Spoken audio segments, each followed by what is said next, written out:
А в Ухте тем временем завершились 26-е по счету республиканские соревнования и первенства Коми по спортивному туризму. Их приурочили к Всемирному дню туризма, который отмечается сегодня.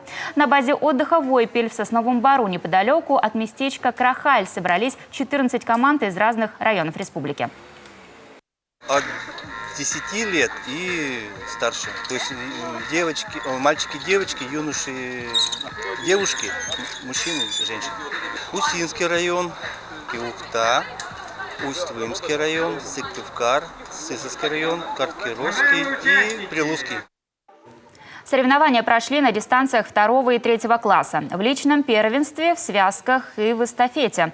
Крутые склоны и переправы, навесная, параллели, маятник и бревно. Эти этапы стали особенно зрелищными.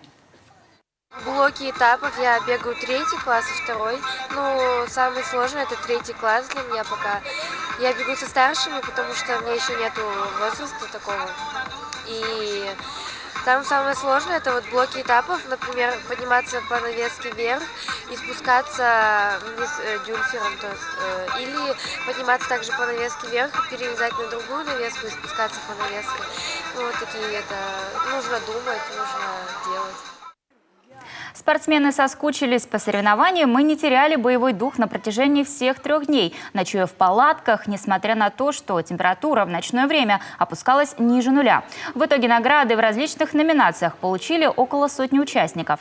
Многие спортсмены выполнили спортивные разряды, вошли в состав сборной республики. Особенно выделилась команда Сысольского района, заработав более 50 грамот и медалей, из них 29 золотых.